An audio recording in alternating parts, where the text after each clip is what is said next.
Regarding China, I think the question is whether the more assertive behavior that we've seen in the past several years was in fact an aberration, or, to the contrary, the wave of the future. There's a significant body of opinion that holds that China's behavior in the period 2008 to 2010 was a result primarily of transitory factors. The overreaction on the part of Chinese officials to a number of unanticipated chance events. They didn't know that North Koreans were going to sink a South Korean naval vessel. They didn't know that a Chinese fishing boat captain was going to collide with a Japanese maritime patrol vessel. And in their reactions, perhaps they overstepped. Some have argued that this tendency was fueled by the unauthorized effusions of a few so-called rogue PLA officers who made public statements that were quite combative. And maybe also these actions that I've described were the result, in part, of jockeying for position among Chinese officials in the run-up to the leadership transition that's going to occur this year. So according to this view, or if this view is right, as it has done in the past, China is going to learn from its mistakes. It's going to adjust its policies and tone down its rhetoric so as not to provoke anxiety and hostility from its neighbors. It's going to behave rationally, as it has done in the past. But there is, I think, another possibility that deserves serious consideration. It may be that what we've been seeing are manifestations of deeper and perhaps more long-lasting shifts within China.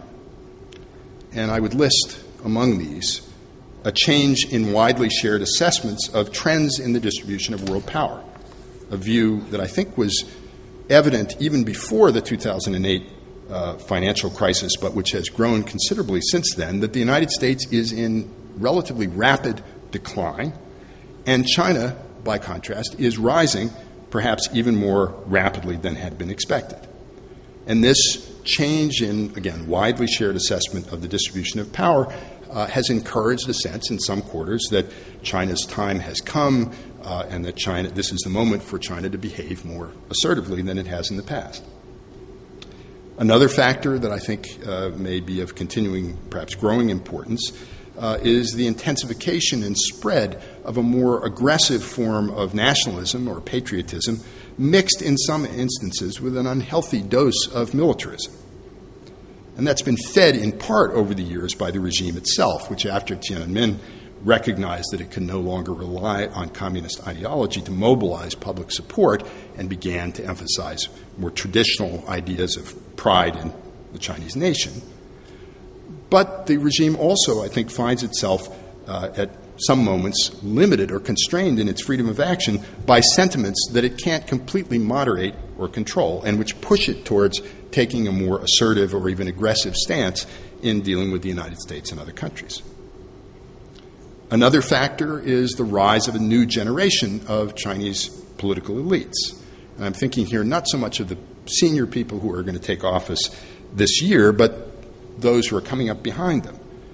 These are people who are themselves the products of the system of so-called patriotic education that was instituted in the early 1990s. They are also people who have, in contrast to their seniors, known nothing but success, a period in which China has been growing in wealth and power, and in which there have been relatively few setbacks.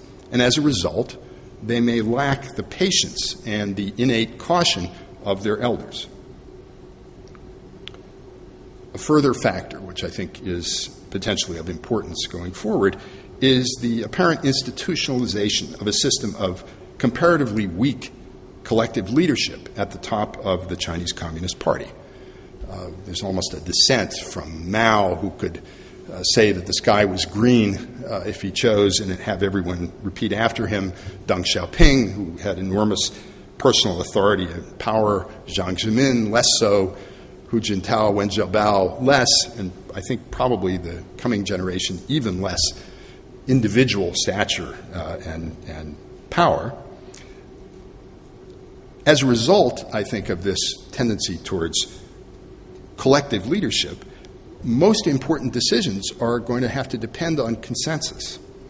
And that may mean on the one hand, that China is slow to respond in situations of crisis, but it may also mean that the safe option in domestic political terms may be to adopt a more assertive stance towards external enemies, real or imagined.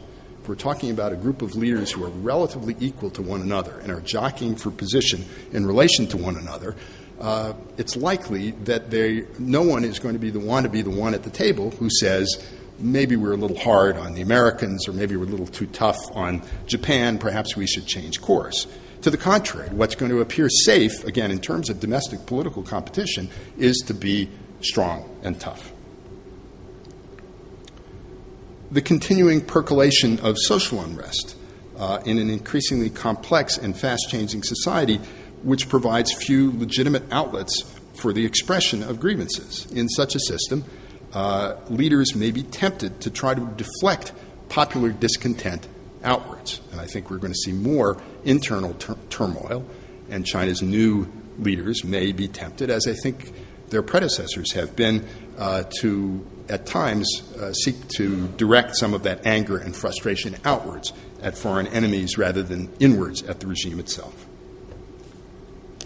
Finally, I would mention the apparently increasing role in the shaping of policy of the military and also of other groups, state-owned enterprises, including arms manufacturers, the Ministry of Fisheries, whose interests may best be served by policies that deviate from the kind of careful, incremental, strategically rational approach that has thus far characterized much of China's external behavior. Now, if this view is correct, we may be in for a very bumpy ride. Continued, perhaps increasing Chinese assertiveness would probably be self-defeating. It would provoke yet more balancing behavior from others. But it could also increase the risk of confrontation and conflict in the relatively near term. Regarding the United States, the question, I think, is whether the U.S. will have the will, but also the wallet, to follow through on the initiatives of the last several years. Although I think the shift in U.S. policy towards a somewhat tougher stance is likely to be sustained, there are already beginning to be counter-pressures.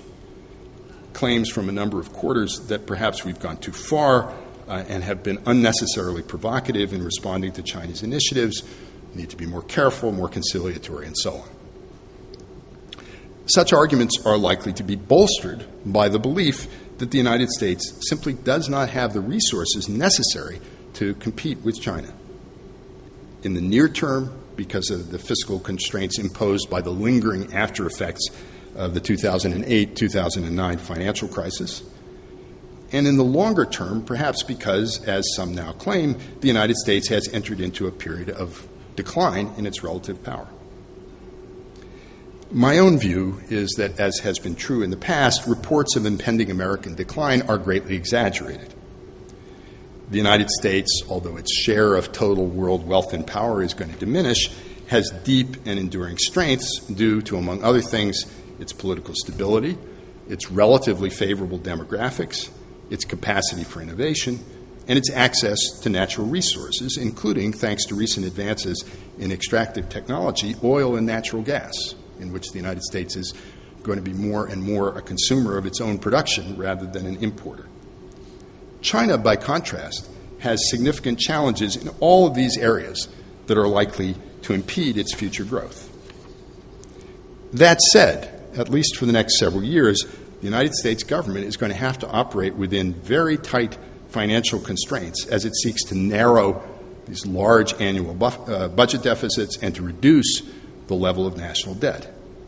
And among other things, as we're seeing in Washington in the last 24 hours, this will likely result in cuts in defense spending, which I think is going to make it more difficult for the United States on its own to respond in an effective and timely way to China's continuing military buildup.